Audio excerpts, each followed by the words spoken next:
क्या यार, यार कितना मासूम, यार कितना दुख में है बेचारा, चलो मैं इसके साथ थोड़ा इसके दुख को बांट लूं। जाओ बांटेंगे, वो तुम्हें ही अपने साथियों के साथ बांट लेगा।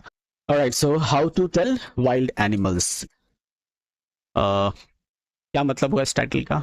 तो जैसा भी जस्ट बताएं, ये टाइटल का मतलब ये होगा कि हम जंगली जानवरों को कैसे पहचान सकते हैं, हाउ टू टेल, या उसके बारे में कैसे बता सकते हैं।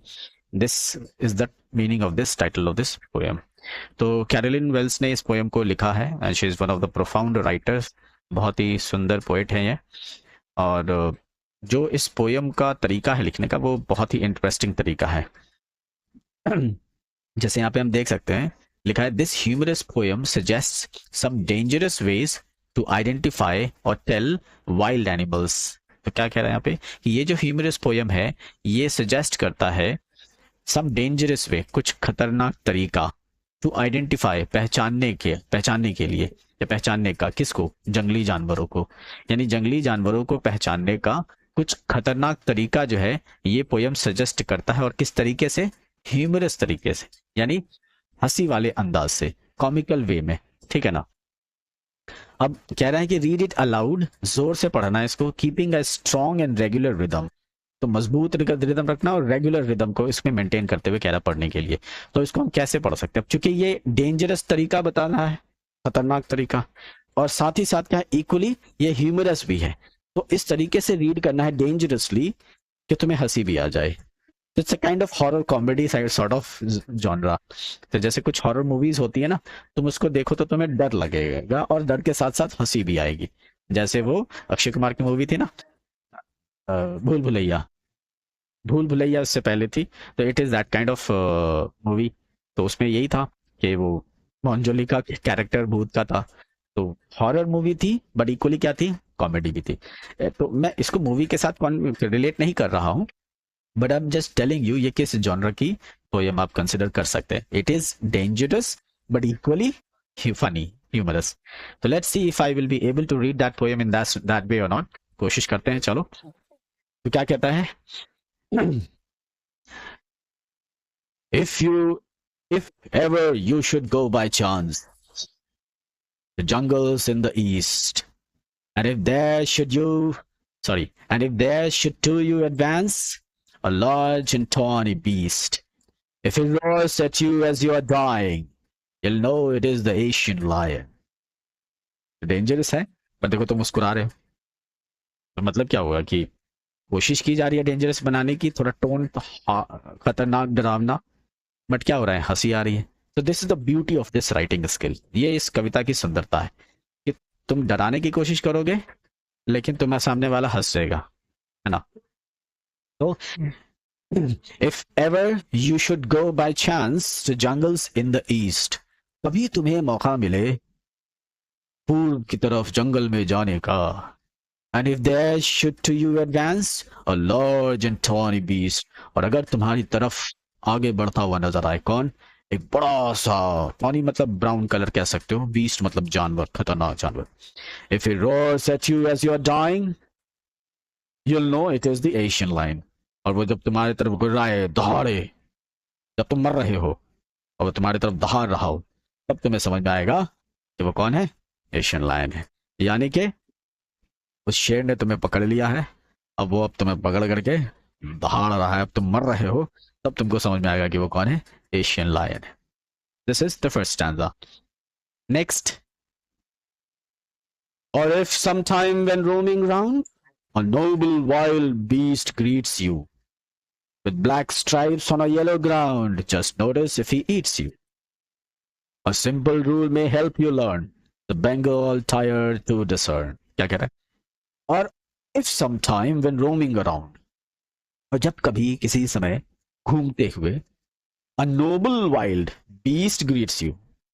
वाइल्ड बीस्ट मतलब जंगली जानवर, और नोबल भी बता रहा है, नेक, सॉफ्ट, जेंटल, तुम्हारा स्वागत करे, आइए, पधारिए हमारे देश में। समझ गए? तो टाइगर क्या है, देखने में कितना क्यूट लगता है। When you look at from far distance, आराम से ऐसे ऐसे आंखें करता रहेगा, ऐसे ऐसे करता रहेगा टाइगर, आराम से बैठा हुआ, घूमता हुआ। इट लुक्स वेरी ब्यूटीफुल, बहुत सुंदर लगता है। तो उस क्वालिटी को यहाँ पे इस लाइन में आप समझ सकते हैं। अ Nobel wild beast greets you, एक नेक जंगली जानवर। तो नेक और जंगली पोएटिक डिवाइसेस ऑफ कोर्स हम लोग नेक्स्ट क्लास में करेंगे, बट ये क्या है, एक दूसरे का क्या है, कॉन्ट्रोडिक्टरी वर्ड है, जिसको हम लोग ऑक्सीमोरन कहते हैं। ये लास्ट पोएम में भी हमने डिस्कस किया था, टाइगर इन द जू में भी। तो क्या कहा, अगर कभी घूमते हुए तुम्हें एक नेक जंगली जानवर तुम्हारा स्वागत कर रहा हो, with black stripes on a yellow ground, just notice if he eats you. उसका शरीर कैसा होगा, येलो ग्राउंड मतलब येलो शरीर है, उसके ऊपर क्या है, ब्लैक स्ट्राइप्स है, yellow ground and black stripes. Just notice, बस ध्यान देना, क्या कह रहा, बस ध्यान देना, कब, इफ ही ईट्स यू, जब वो तुम्हें खाए। कब बोल रहा ध्यान देने के लिए, जब वो तुम्हें खा रहा हो तब तुम ध्यान देना। दिस सिंपल रूल में हेल्प यू लर्न, ये साधारण सा छोटा सा रूल जो है वो तुम्हें ये सीखने में मदद कर देगा। क्या, the Bengal tiger to discern, Bengal tiger को आइडेंटिफाई करना। तो डिसर्न का मतलब यहाँ पे क्या है, to identify. The meaning of discern is to identify. You can write it down, identify, that's the meaning of discern. और तो यहां समझ में आया टाइगर को कैसे आइडेंटिफाई करना है, yellow ground, black stripes on the body, और कब बोल रहा है आइडेंटिफाई करने के लिए, जब वो तुम्हें खा रहा हो, ठीक है, तब ध्यान देना। क्या, ये साधारण सा जो रूल है तुम्हें बता देगा कि वो कौन है, बंगाल टाइगर। तो जाहिर सी बात है, जब वो तुम्हें खाएगा तुम उसके सबसे करीब होगे, ठीक है, और व्हाइट सॉरी ब्लैक स्ट्राइप जो है उसकी येलो बॉडी के ऊपर एकदम साफ साफ तुम्हें नजर आएगा, right. Next, the third one, if strolling fourth a beast you view whose hide with spots is peppered, अगर तेजी से आगे बढ़ता हुआ एक जानवर तुमने देखा, whose hide with spots is peppered, जिसके शरीर पे क्या है, स्पॉट से, मानो जैसे किसी ने छिड़काव कर दिया हो। पेपर्ड का मतलब स्प्रिंकल्ड लिख सकते हो, the meaning of peppered is sprinkled, यानी छिड़काव कर देना। तो मानो किसी ने, मान लो उसके ऊपर कुछ छींटा कर दिया और उसकी वजह से उसके शरीर पे स्पॉट्स आ गए हो। As soon as he has left on you, जैसे वो तुम्हारे ऊपर झपट्टा मारे, you will know it is the leopard. अब तुम्हें समझ में आएगा कि वो कौन है, लेपर्ड। झपट्टा मार देगा तब। It will do no good to roar with pain, अब तुम तकलीफ में कितना भी चीखते चिल्लाते रहो, उसने तुम्हें पकड़ लिया है, अब तुम चीखते रहो चिल्लाते रहो, लेकिन वो तुम्हारे ऊपर जरा भी भलाई रहम नहीं करने वाला। ही विल, रोअर वर्ड का यूज किया है। If it will do no good to roar with pain, मतलब तुम दर्द की वजह से कराहते रहो चिल्लाते रहो, बट वो उसको कोई फर्क नहीं पड़ेगा, वो तुम्हारे साथ कोई रहम नहीं करेगा। It will do no good, वो तुम्हारे साथ कोई रहम नहीं करेगा। He will only leap and leap again, वो क्या करेगा, सिर्फ तुम्हारे ऊपर झपट्टा मारता जाएगा कंटिन्यूअसली। तुम रोते रहो चिल्ला बचाओ बचाओ, वो तुम्हारे ऊपर झपट्टा मारता जा रहा है कंटिन्यूअसली। तो this is what the stanza says. तो लेपर्ड को पहचानने के लिए ये तरीका है। नेक्स्ट, अब जो यहाँ पर लेप है ना वर्ड यूज किया गया, इसको रिदम बनाने के लिए जो लीप, जिसको लेफ्ट बोलते हैं, स्पेलिंग LEAPT, लेफ्ट, इसका मतलब होता है पास्ट टेंस है, ठीक है, तो झपट्टा मारना होता है। तो लेप का ये क्या हो गया, स्पेलिंग चेंज्ड वर्जन है, तो इसको पोएटिक लाइसेंस बोलते हैं। ये हम लोग फिर दोबारा डिस्कस करेंगे जब हम लोग पोएटिक डिवाइसेस कवर करेंगे तब। Next is, if when you are walking round your yard, जब तुम अपने यार्ड में क्या कर रहे हो, वॉक कर रहे हो, you meet a creature there, और जब तुम टहल रहे हो अपने आंगन में, यार्ड में, घर के बाहर जो गार्डन है पॉसिबली उसमें, you meet a creature there, तुम वहां पर एक जीव से मिलोगे या मिलते हो, who hugs you very very hard, be sure it is a bear, जो तुम्हें क्या करेगा, बहुत कस के गले लगाएगा, पूरा तुम्हारे हड्डी का चूरमा बना देगा। ये पसली इस पसली में मिक्स हो जाएगी, इतने कस के गले लगाएगा। तब तुम समझ जाना कि वो कौन है, कौन है, बेयर, भालू है।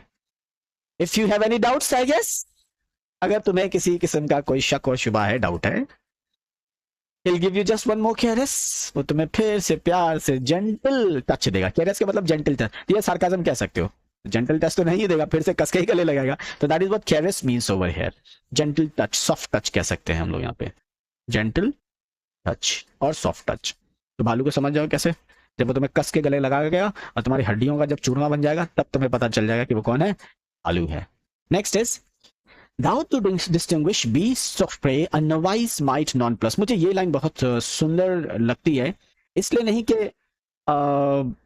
इसमें कुछ डिफरेंट एलिमेंट यूज किया पोएट ने, बट इसमें जो आइडेंटिफिकेशन का तरीका, जिस कॉम्प्लेक्स तरीके से इन्होंने बताया है ना, वो मुझे बहुत पसंद आया. It is not very easy to get into the words और द लाइंस मीनिंग. जैसे though to distinguish beasts of prey a novice might nonplus. हालांकि अगर किसी को भेजा जाए कि डिफरेंस जो है वो पता करने के लिए, किसका, बीस्ट्स ऑफ प्रे यानी जानवरों का, प्रे का मतलब तो शिकार होता है. A novice might nonplus, nonplus का मतलब होता है कंफ्यूज. ठीक है, नॉन प्लस का मतलब क्या होता है, कंफ्यूज. नोवाइस का मतलब होता है somebody new to a job, मतलब जिसको हम हिंदी में नौसिखिया कह सकते हैं. आई थिंक इसका मीनिंग दिया भी होना चाहिए एनसीईआरटी में. somebody new to a job यानी नया है काम में, अभी नौसिखिया है. So a novice might nonplus. तो जो नौसिखिया वो क्या है, जो नए है इस काम में, जानवरों को पहचानने में, नया आदमी है कोई, तो वो क्या हो जाए, कंफ्यूज हो जाए. क्यों कंफ्यूज हो जाएगा? The crocodile you always may tell from the hyena thus. तो तुम हाइना से क्रोकोडाइल को इस तरीके से हमेशा पहचान सकते हो. तुम क्रोकोडाइल को हाइना से हमेशा इस तरीके से पहचान सकते हो. किस तरीके से? Hyenas come with merry smiles but if they weep they are crocodiles. तो हाइना जो है वो मुस्कुराता हंसता हुआ आएगा, ठीक है, और क्रोकोडाइल जो है वो रोता हुआ रहेगा. तो दोनों क्या धोखा दे रहे हैं. तो अगर तुम जंगल में हो और कोई जानवर हंसता हुआ आ रहा है तो तुम्हें तो लगेगा नौसिखिया हो तुम्हें तो पता नहीं, तुम्हें लगा रहा है वाह ये तो बड़ा अच्छा जानवर है, हंसता हुआ आ रहा है हमारी तरफ. लेकिन जब वो तुम्हारी तरफ पहुंच जाएगा फिर तुम्हें पता है कि तुम्हारे साथ क्या होने वाला है. लकड़बग्गा है, हिंदी में कहते हैं हाइनास को, and one of the deadly animals. हाँ, जिद्दी, और झुंड में शिकार करते हैं और बहुत जिद्दी जानवर होता है, बहुत हठी होता है, राइट. और लायंस को भी परेशान कर देता है, ये इतना जिद्दी जानवर होता है. समझ गए, हाइना. तुमने लायन किंग में देखा होगा. हाँ, स्कार का फ्रेंड यही होता है, लकड़बग्गे ही होते हैं, हाइनास होते हैं. But if they weep they are crocodiles. तो घड़ियाली आंसू, तुम हमने हिंदी में भी ये कहावत सुना है. तो अगर रोए तो वो कौन है, क्रोकोडाइल है. तो रोता हुआ तुम्हें लगा अरे यार कितना मासूम जानवर है, मगरमच्छ रो रहा है बेचारा, चलो इसको हम ये कर देते हैं, शांत करा देते हैं, जाओ. वो तुम्हें एक ही बार में तुम्हारे बॉडी को अपने शरीर में निकल लेगा. तो ये धोखेबाज क्वालिटी बताई यहाँ पर पोएट ने. किसके हाइना के लिए क्या कि वो हंसता हुआ आएगा, और क्रोकोडाइल क्या है, उसके आंसू जो है वो तुम्हें धोखा देंगे. किसको? नोवाइस, जो नोवाइस लोग होंगे, जो इस काम में, जानवरों के आइडेंटिफिकेशन के काम में नए होंगे. समझ गए. तो घड़ियाली आंसू जो है वो हिंदी में, मगरमच्छ के आंसू जो है वो हिंदी में एक कहावत भी आती है. समझ गए ये वाला लाइन. चलो next, the last stanza. The true chameleon is small. तो बहुत सारे लोग इसको चमेलियन पढ़ते हैं. It is not chameleon, the pronunciation is chameleon. It is chameleon. इसका मतलब गिरगिट होता है. तो जो ट्रू कैमेलियन होता है ना वो छोटा होता है. ट्रू मतलब सच्चा, real. A lizard sort of thing. वो देखने में कैसा लगता है, गिरगिट के जैसा, सॉरी छिपकली के जैसा लगता है. गिरगिट देखने में कैसा लगता है, छिपकली के जैसा है, लगता है almost, not exactly but almost. He hasn't any ears at all. उसके पास कोई कान होते नहीं है. And not a single wing, ना ही उसके पास कोई पंख होते हैं. If there is nothing on the tree it is the chameleon you see. अगर पेड़ पे कुछ भी नहीं है तो तुम समझ जाना कि कौन है, कैमेलियन. क्योंकि गिरगिट क्या कहता है, रंग बदलता है. उसकी ये क्वालिटी आइडेंटिफिकेशन की. तो जिस सरफेस पे होगा उस सरफेस का वो हो जाएगा. तो जो सूखा ब्रांच होता है उस पर गिरगिट जाके बैठा होता है तो तुम समझ पाते हो, कोई बहुत मुश्किल होता है उसको आइडेंटिफाई करना वहां पर, क्योंकि बिल्कुल उसके कलर के जैसा वो हो जाता है, आइडेंटिकल हो जाता है एग्जैक्टली. तो उसमें वो चलता भी रहेगा तो तुम्हें बहुत मुश्किल से मूवमेंट नजर भी आएगी उसकी. तो दिस इज द, वैसे वैसे वो चेंज होता जाता है, राइट. बट अगर वो स्टिक है वहां पे तो फिर तो बहुत मुश्किल है मूवमेंट में. फिर भी अगर कोई गौर से देख रहा है तो पॉसिबल हो सकता है पहचानना. जैसे मान लो इस दीवार के ऊपर कोई गिरगिट है तो आराम से पकड़ में आ जाएगा, लेकिन इतना ज्यादा वो अपने रंग को चेंज नहीं कर पाएगा, राइट. लेकिन अगर पेड़ की डाली पे है, नेचुरल कलर्स पे है, पत्ते के ऊपर है, तो फिर उसको आइडेंटिफाई करना बहुत मुश्किल है, बहुत मुश्किल होता है. So this is the quality of chameleon and this is how we can identify the chameleon also. So this is the explanation of this poem. आप देखिए हर पोएम के अंदर, हर स्टैंजा के अंदर क्या है, एक अलग अलग तरीका बताया है क्या कैमेलियन को, सॉरी जानवरों को पहचानने का. और सिर्फ अगर मैं सोचूं थोड़ा डेंजरस कम है तो वो कौन है, कैमेलियन है, राइट. बट उसके अलावा जितने भी हैं वो सब क्या है, बड़े डेंजरस आइडेंटिफिकेशन के तरीके हैं. तो देखिए अब हाइना को पहचानने के लिए तुम्हें वाह वाह वाह कितना मुस्कुरा रहा है, कितना अच्छा जानवर है, चलो चलो इसको मैं अपने साथ लेके चला जाऊँ, वो तुम्हें अपने साथ लेके चला जाएगा. क्रोकोडाइल के आंसू को तुम देखोगे तुम्हें लगेगा यार यार कितना मासूम, जा कितना दुख में है बेचारा, चलो मैं इसके साथ थोड़ा इसके दुख को बांट लूँ. जाओ बांटेंगे, वो तुम्हें ही अपने साथियों के साथ बांट लेगा.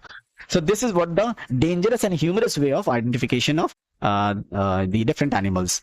ठीक है, I'm sure सारा स्टैंजा समझ में आ गया होगा, right. Any confusion in any line? Alright, good. So in the next day we will cover the poetic devices, which is very important. बहुत सुंदर सुंदर poetic devices इसमें यूज किए गए हैं. जैसे मैंने तुम्हें बताया poetic license का यूज है, इसमें एक है allusion भी poetic devices यूज किया गया है. ये हम लोग नेक्स्ट वीडियो में कवर करेंगे. चलो ठीक है, मिलते हैं फिर. Thank you. See you in the next class.